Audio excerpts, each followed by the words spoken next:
हर Sunday मायके जाऊंगी। रविवार की सुबह है। अनाया अपने मायके के दरवाजे पर आकर खड़ी होती है। हाथ में एक छोटा बैग है। उसे देखते ही उसकी भाभी का चेहरा गुस्से से लाल हो जाता है और वो अपने हाथ में पकड़ा हुआ झाड़ू एक तरफ पटक देती है। अरे लो, आ गई अनाया महारानी। पधारिए, आप ही के स्वागत में तो पलके बिछाकर बैठी थी मैं। अरे भाभी, आज संडे था ना, तो बस चली आई। वैसे आप सुबह सुबह ही इतनी चिड़ी हुई क्यों हैं? नहीं, आज तुम्हारा संडे है, हमारा नहीं। हमारा तो आज अनाया डे है। जब देखो मुंह उठाए चली आती हो। भाभी, आप भी ना बस शुरू हो जाती हो। मायका है मेरा, जब मन करेगा तब आऊंगी। इसमें इतना गुस्सा क्यों करना? मायका है तो क्या हर संडे को ही हाजिरी लगाना जरूरी है? तुमको अपने ससुराल में कोई काम धंधा नहीं होता है क्या, जो हर संडे को बोरिया बिस्तर समेट कर यहाँ आ जाती हो? वहाँ के लोग कुछ कहते नहीं है तुम्हें? अरे भाभी, ऐसी कोई बात नहीं है। पूरे हफ्ते ससुराल में इतनी भागदौड़ रहती है, संडे के दिन इंसान को थोड़ा सा सुकून चाहिए होता है, इसलिए मैं थोड़ा सुकून लेने के लिए मायके आ जाती हूँ। आप ही बताओ, मायके से ज्यादा सुकून भला एक लड़की को कहाँ ही मिलेगा? सुकून लेने आती हो या अपनी काम चोरी दिखाने आती हो? साफ साफ कहो ना कि ससुराल में संडे के दिन ज्यादा काम करना पड़ता होगा। सब मर्द घर पर रहते होंगे, इसलिए तुम इस काम चोरी के बहाने यहाँ आ जाती हो। अरे भाभी, आप भी बेवजह चिड़चिड़ करती हो। अनन्या पूरा दिन अपने मायके में बिताती है और शाम को वापस ससुराल लौट आती है। पूरा हफ्ता ससुराल में रहने के बाद फिर से शनिवार की रात आती है। अनाया अपने कमरे में अलमारी से कपड़े निकालकर एक छोटे से बैग में पैक कर रही है। तभी उसका पति कमरे में आता है। बस सारा जरूरी सामान रख लिया है, कल सुबह सुबह जल्दी निकल जाऊंगी। ये बैग किस लिए? हम कहीं जा रहे हैं क्या? अरे नहीं, संडे कल मैं मायके जाऊंगी। अगली सुबह रविवार। घर के सब लोग सोकर उठ चुके हैं। अतुल जी अखबार पढ़ रहे हैं, मीना जी रसोई में हैं। तभी अनाया हाथ में बैग लिए तैयार होकर कमरे से बाहर आती है। अरे बहू, उठ गई तुम? ये कहाँ जा रही हो? संडे है ना, तो आज घर पे सबकी ऑफिस की छुट्टी है। आज सबका मन कुछ अच्छा खाने का है। जल्दी से रसोई में जाओ और आज सबकी पसंद का नाश्ता बनाएंगे। अरे माँ जी, आज तो संडे है ना, तो आज मैं अपने मायके जा रही हूँ। मायके? सुबह सुबह किसी का फोन आया था क्या बेटा? सब ठीक तो है ना वहाँ? हाँ माँ जी, सब ठीक है, बस मेरा जाना जरूरी है। मैं शाम तक वापस आ जाऊंगी। अनाया बिना किसी की ज्यादा सुने या बिना किसी सलाह मशवरे लिए तुरंत दरवाजे से निकल जाती है। तभी रसोई से बड़ी बहू नेहा बाहर आती है। लो माँ जी, देख लिया आपने? अब ये आई है महारानी। ये संडे तो सिर्फ इन्हीं का है। इनको तो हर संडे को मायके भागना होता है। किसी से ना पूछा ना ताछा, बस अपनी मर्जी चलाई और निकल ली। अरे बहू, कोई बात नहीं, अभी नई नई शादी हुई है उसकी। उस बेचारी को मायके की याद आती होगी संडे के दिन। पूरे हफ्ते तो घर में ही रहती है ना। याद आती है? हाँ, माँ जी, शादी के बाद हर लड़की को याद आती है, पर इसका मतलब ये थोड़ी ना है कि हर हफ्ते संडे को घर का सारा काम छोड़कर कोई मायके बैठ जाए। संडे के दिन ही तो घर पे छुट्टी होती है सबकी। चलो कोई बात नहीं नेहा, इसी बहाने वो सबसे मिल भी आएगी तो उसको भी थोड़ा अच्छा लगेगा। अभी नए माहौल में ढलने में थोड़ा वक्त तो लगता ही है ना। तुम गुस्सा मत करो, चलो हम दोनों मिलकर नाश्ता बना लेते हैं। इसी तरह एक और हफ्ता गुजर जाता है। अगला शनिवार आता है और अनाया फिर से रात में ही अपना बैग चुपचाप लगा लेती है। रविवार की सुबह होते ही वो तैयार होकर जैसे ही बाहर निकलती है, मीना जी उसे टोक देती हैं। अरे बहू, जल्दी चलो ना, आज संडे है। आज तुम्हारे ससुर जी और बच्चों की पसंद का खास खाना बनेगा। जल्दी से आकर नाश्ते की तैयारी में हाथ बटाओ। अरे माँ जी, आज संडे है ना, तो आज तो मैं फिर से मायके जा रही हूँ। बाहर कैब खड़ी है, बाय। अरे माँ, भाभी तो पिछले संडे भी मायके गई थी, अब फिर चले गई। ये क्या तरीका है, हर संडे को उनका मायका ही खत्म नहीं होता है? अरे छोड़ो बेटा, कोई बात नहीं। अब संडे को ही तो गई है, कौन से वो रोज रोज मायके जाती है। हफ्ते में एक ही दिन तो उसे अपनी मर्जी का मिलता है। बाबूजी, आप तो बस उनका पक्ष लेते रहिए। अतुल जी बात संभालते हैं और शाम होते ही अनाया मायके से वापस लौटती है। जैसे ही वो हॉल में कदम रखती है, नेहा उसे देखकर ताना मारना शुरू कर देती है। अरे आ गई महारानी, आइए आइए, बड़ा उपकार किया है जो शाम को दर्शन दिए। चलो अब थोड़े घर के काम भी देख लो। पूरा संडे का दिन तो तुम मायके में निकाल देती हो, अब घर की भी थोड़ी जिम्मेदारी निभा लो। हाँ भाभी, मैं बस हाथ मुंह धोकर आती हूँ और रात के खाने में आपकी मदद करती हूँ। अनाया चुपचाप अपने कमरे में चली जाती है और बाद में आकर घर के कामों में मदद करती है। इसी तरह एक और हफ्ता बीत जाता है और फिर से रविवार का दिन आ जाता है। अनाया सुबह सुबह ही नहा धोकर हाथ में बैग लिए जैसी निकल रही होती है, इस बार मान्या उसका रास्ता रोककर खड़ी हो जाती है।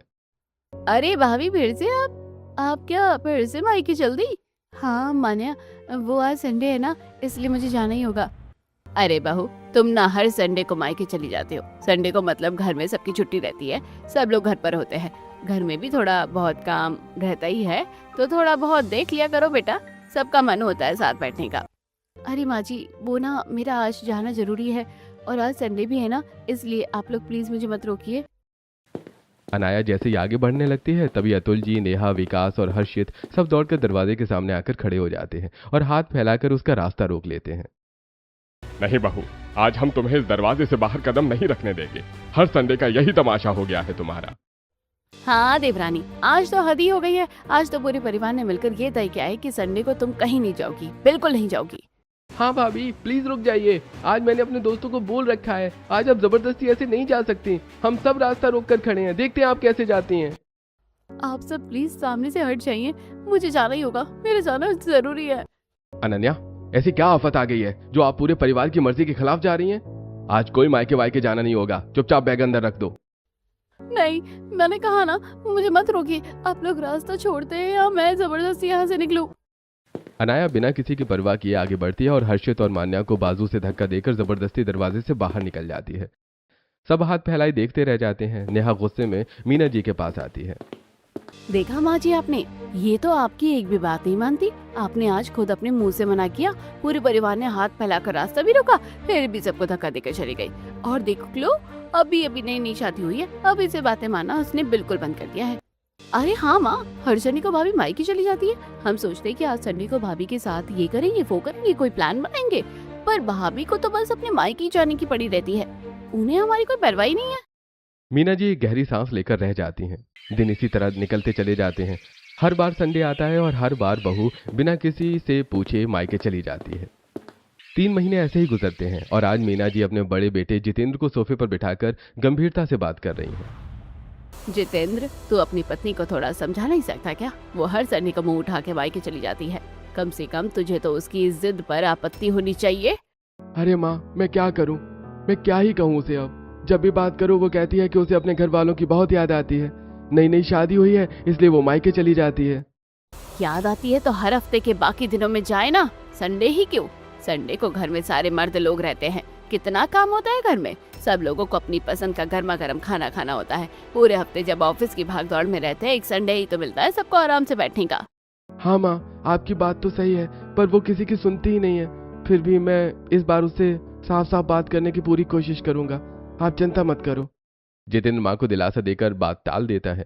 फिर से शनिवार की रात आती है और उसी उम्मीद में कि कल अनाया मायके नहीं जाएगी, सब अपना अपना प्लान बनाने लगते हैं।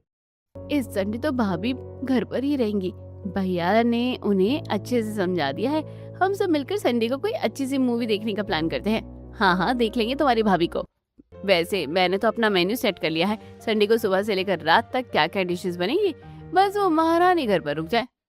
अरे वाह भाभी, अगर भाभी रुक रही हैं तो मेरा तो संडे का मेन्यू बिल्कुल फिक्स है। मैं तो अपनी पसंद का पनीर टिक्का बनवाऊंगा। घर में सब लोग खुश हैं कि कल पूरा परिवार साथ होगा, लेकिन अपने कमरे में अनाया हमेशा की तरह अलमारी से अपने कपड़े निकालकर छोटे से बैग में पैक कर रही है। तभी जितेंद्र कमरे में आता है। अनाया, ये तुम फिर से बैग क्यों लगा रही हो? मैंने तुम्हें मना किया था ना कि इस संडे तुम कहीं नहीं जाओगी। घर में सबने तुम्हारे साथ प्लान बनाया है। देखिए जी, मैं आपकी हर बात मान सकती हूँ, पर इस बात के लिए मुझे मत रोकिए। मैं तो संडे को मायके जाऊंगी और जाऊंगी। नहीं जाओगी तुम, मैं कह रहा हूं ना, इस संडे तुम्हें घर पर ही रुकना होगा। दोनों बहस करते हुए कमरे से बाहर हॉल में आ जाते हैं। घर के बाकी सदस्य भी वहां जमा हो जाते हैं। दोनों को सबके सामने लड़ते देख मीना जी बीच में आती हैं। मुझे कोई नहीं रोक सकता, मेरा संडे को जाना बहुत जरूरी है, मैं जाकर ही रहूंगी। आखिर ऐसी क्या आफत आ जाती है हर संडे को जो तुम मायके के अलावा कुछ सोच ही नहीं पाती? तुम नहीं जाओगी आज? अरे बेटा जितेंद्र, अब रहने दे। बहू इतनी ज्यादा जिद कर रही है तो अब कोई बात नहीं, उसे जाने दे। वैसे भी सुबह सुबह घर में कलेश करके क्या फायदा, जाने दो उसे। मीना जी के कहने पर जितेंद्र पीछे हट जाता है। अनाया छोटा बैग हाथ में लिए तुरंत दरवाजे से बाहर निकल जाती है। उसके जाते ही नेहा और मान्या का गुस्सा फूट पड़ता है। अरे यार, सारा काम मैं ही करूँ क्या? मैं ही इस घर की इकलौती बहू हूँ क्या? अरे वो महारानी तो हर संडे चली जाती है। विकास, तुम ही देख लो, क्या सिर्फ उस महारानी का ही संडे होता है क्या? अरे यार, मैंने तो भाभी के साथ मूवी देखने का कितना अच्छा प्लान बनाया था, सब मिट्टी में मिल गया। और मेरा मन था कि बहू के हाथ का कुछ अच्छा सा स्पेशल खाना खाऊंगा, पर बहू फिर से संडे को मायके चली गई। अरे यार, आज तो मैंने अपने कुछ दोस्तों को भी घर पर बुलाया हुआ था। वो सब कह रहे थे कि तुम्हारी नई भाभी के हाथ का खाना खाना है। दोस्तों के सामने मेरी तो इंसल्ट ही हो गई।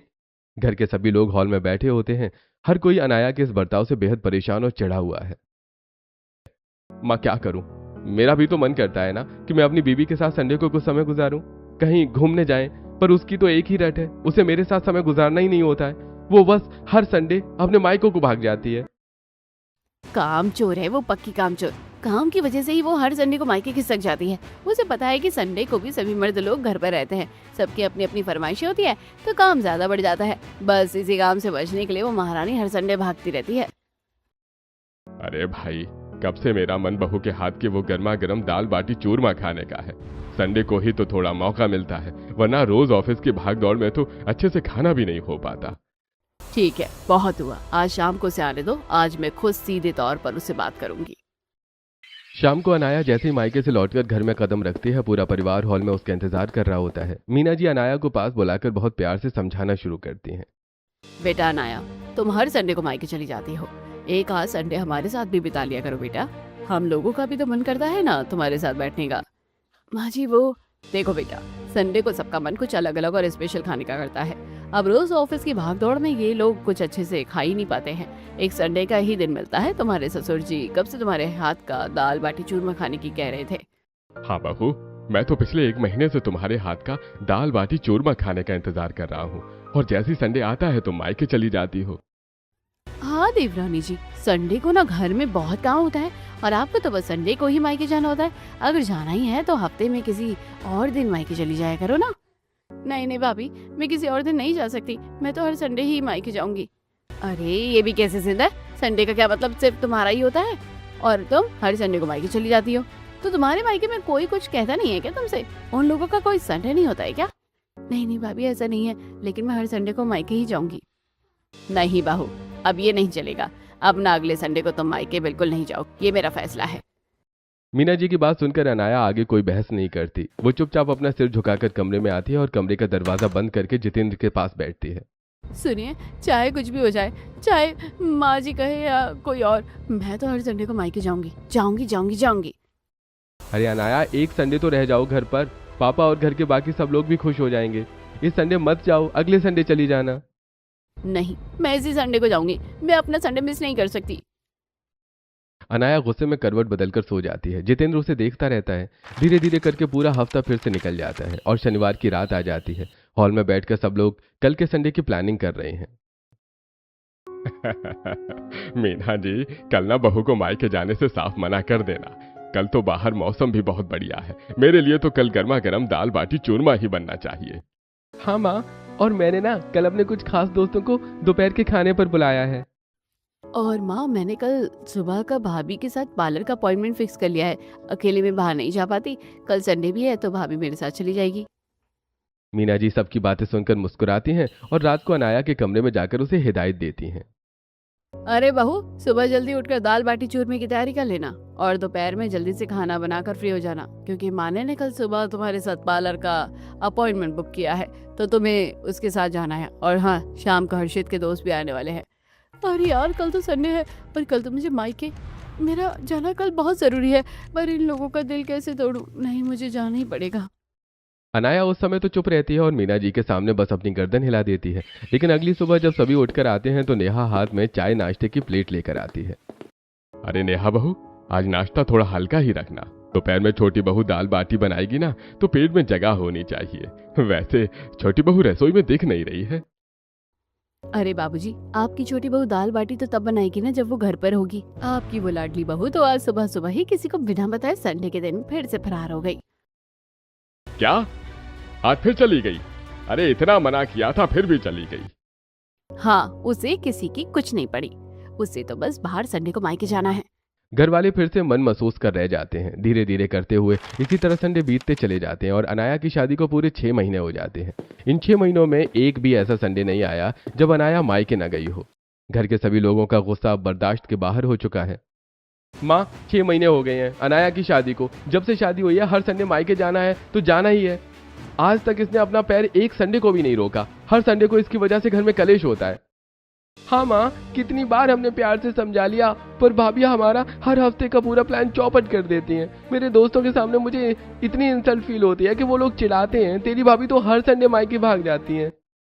और माँ, पिछली बार मैंने मूवी का प्लान भी रखा था तो भाभी चली गई। इस बार मैंने पार्लर का अपॉइंटमेंट किया, फिर भी भाभी चली गई। भाभी को हमारी फीलिंग्स की कोई कदर नहीं है ना। जितेंद्र, तू कुछ बोलता क्यों नहीं है? तू भी तो परेशान होता होगा ना। माँ मैं क्या करूं, वो मेरी एक सुनती ही नहीं है। मैं भी तो सोचता हूँ कि मुझे मेरी बीवी के हाथ का खाना खाने को मिले संडे के दिन, वो मेरी थोड़ी केयर करे, हम लोग साथ में टाइम स्पेंड करें, घूमने जाए, पर वो मानती ही नहीं है। अब घर में रोज रोज लड़ाई झगड़ा ना हो, इसलिए मैंने तो उसे अब कुछ कहना ही बंद कर दिया है। पूरे हफ्ते घर वालों का गुस्सा चढ़ा रहता है और घर वालों के उस गुस्से से अनाया अंदर ही अंदर डर जाती है। उसी हफ्ते की एक रात जब सब सो जाते हैं, तब अनाया अपनी कमरे की बालकनी में आकर दबी आवाज में किसी से फोन पर बात करती है। हेलो, हाँ मैं बोल रही हूँ। देखो मैं क्या कह रही हूँ कि इस बार जो संडे आ रहा है ना, मैं वहाँ नहीं आ पाऊंगी। मुझे लगता है कि मेरे ससुराल वालों को अब बहुत गहरा शक हो गया है, इसलिए संडे में घर पर ही रहूंगी। तुम वहाँ सब संभाल लेना। अनाया परेशान होकर फोन काट देती है। आखिरकार अगला रविवार आ ही जाता है। घर वाले सुबह सुबह अनाया को रसोई में काम करते देखकर हैरान और खुश होते हैं, लेकिन रसोई में आते ही फरमाइशों का पहाड़ टूट पड़ता है। अरे वाह देवरानी जी, आज सुबह सुबह रसोई में बड़ा चमत्कार हो गया भाई। अब जरा जल्दी जल्दी हाथ चलाइए और दोपहर के लिए हर्षित की पसंद की पनीर टिक्का की तैयारी शुरू कर दीजिए। आज संडे है तो बर्तनों का ढेर भी डबल होगा। सुबह से लेकर दोपहर हो जाती है। अनाया लगातार बिना रुके रसोई में पसीना बहा रही है, लेकिन काम खत्म ही नहीं हो रहा। उफ, सुबह से दोपहर हो गई पर रसोई का काम खत्म ही होने का नाम नहीं ले रहा।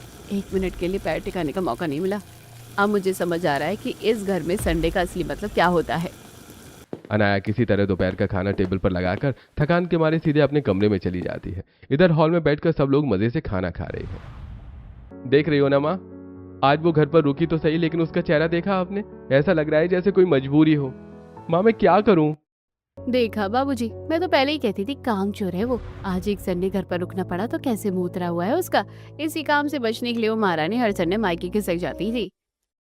हाँ, अब तो मुझे भी ऐसा ही कुछ लगने लगा है। जरूर कोई ना कोई गड़बड़ है, तभी ये हर संडे मायके भागती है। अब तो मुझे भी दाल में कुछ काला लगने लगा है। अरे मुझे तो पूरी की पूरी दाल ही काली लगती है। सारे घर वाले संडे वाले दिन केवल अनाया की चर्चा करते रहते हैं। एक और हफ्ता भी बीत जाता है और शनिवार की शाम मीना जी घर के पास वाली दुकान से सब्जी लेने बाहर निकलती हैं। तभी रास्ते के मोड़ पर कॉलोनी की 3 पड़ोसनें रील्स देख रही हैं। अचानक उनकी नजर फोन की स्क्रीन पर पड़ती है। अरे रवीना, जानकी, जरा ये वीडियो तो देखो, कहीं ये हमारे पड़ोसियों की छोटी बहू अनाया तो नहीं है?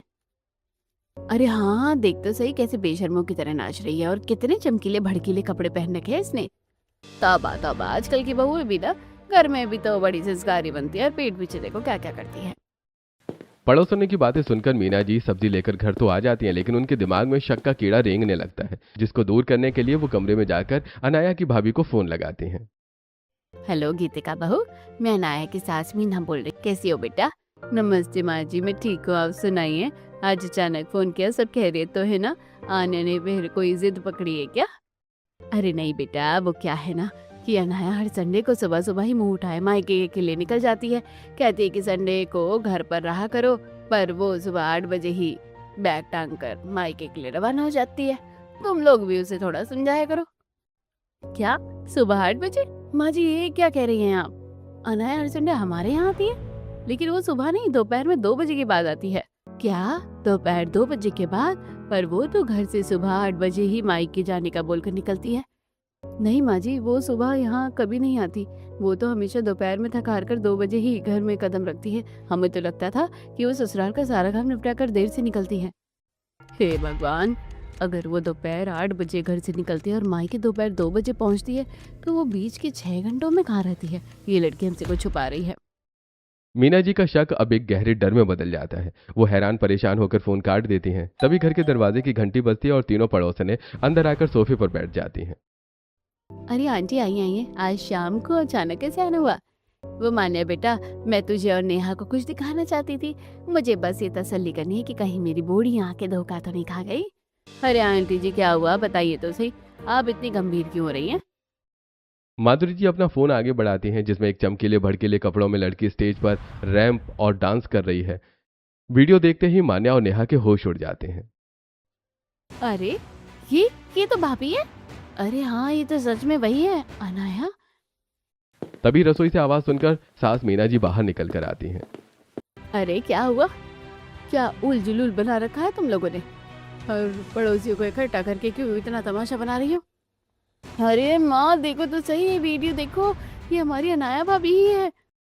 मीना जी वीडियो देखती हैं, पर पड़ोसियों के सामने अपने घर की इज्जत बचाने के लिए वो तुरंत नेहा और मान्या पर डांट लगा देती हैं।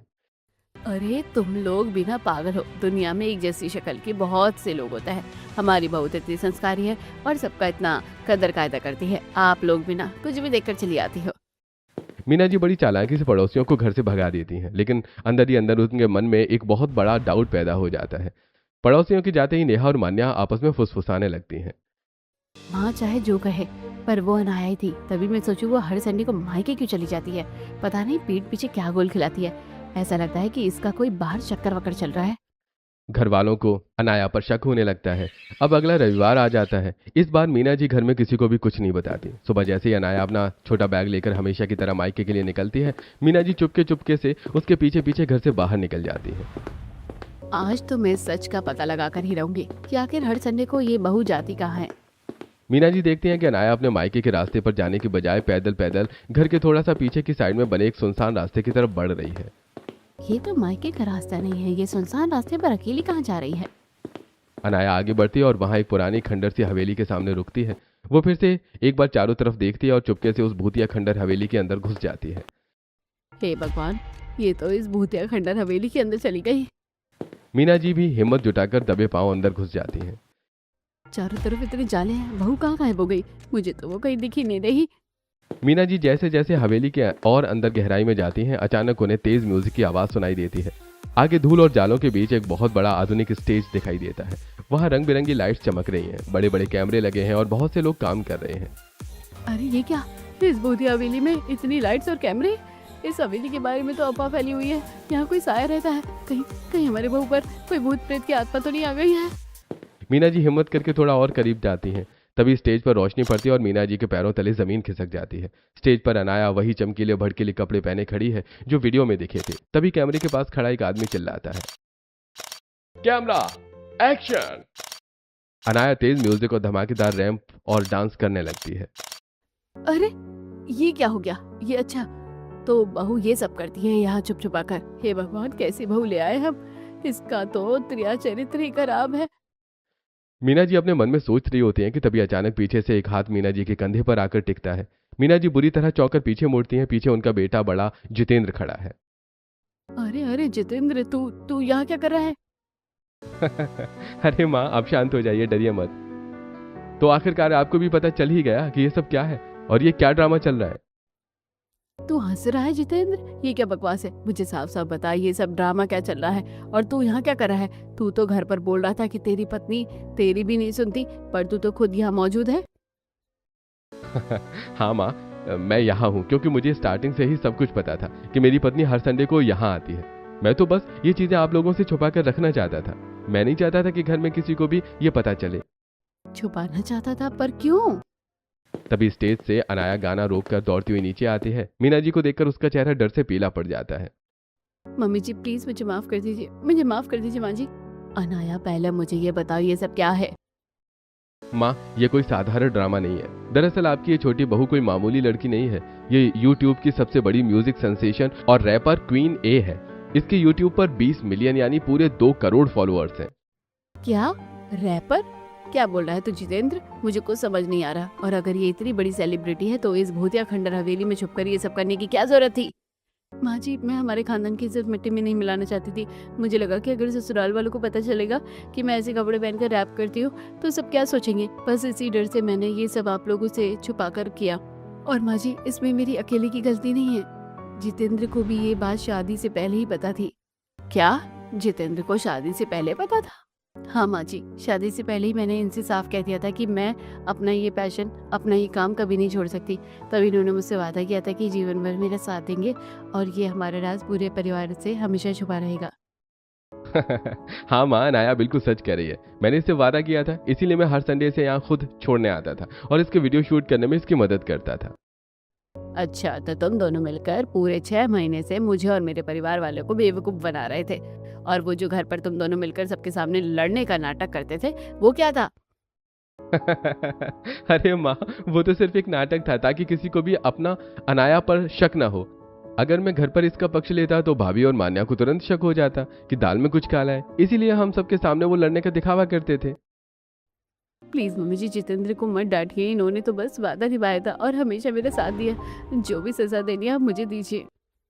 मीना जी कुछ पल के लिए अनाया को देखती हैं और फिर आगे बढ़कर प्यार से अनाया का गाल थपथपाती हैं। उनके चेहरे पर गुस्से की जगह एक गर्व भरी मुस्कान आ जाती है। अरे पगली, इसमें खानदान की इज्जत मिट्टी में मिलाने वाली क्या बात है? इतना बड़ा तेरा टैलेंट और वो भी इस भूतिया हवेली में धूल और जालों के पीछे छुपा कर रखा है। माँ जी, आपको गुस्सा नहीं आया? आप मुझे डांटोगे नहीं? अरे बिल्कुल नहीं, बल्कि आज से तू इस भूतिया हवेली में नहीं, हमारे घर पर काम करेगी। हमारे घर की तीसरी मंजिल पर जो बड़ा सा कमरा बंद पड़ा हुआ है ना, आज से वही तेरा म्यूजिक स्टूडियो और शूटिंग स्टूडियो बनेगा। थैंक यू सो मच माँ जी। मुझे सच में अंदाजा नहीं था कि आप मेरे सपने के लिए मुझे इतना ज्यादा सपोर्ट करोगी। मैं तुझे सपोर्ट इसलिए करूंगी बेटा, क्योंकि मैंने अपने खुद के सपने को टूटते हुए देखा है। शादी से पहले मुझे भी डांस का बहुत शौक था। मैं अपना वो शौक शादी के बाद भी जिंदा रखना चाहती थी, लेकिन मेरी सासू ससुराल वालों ने कभी मुझे सपोर्ट नहीं किया।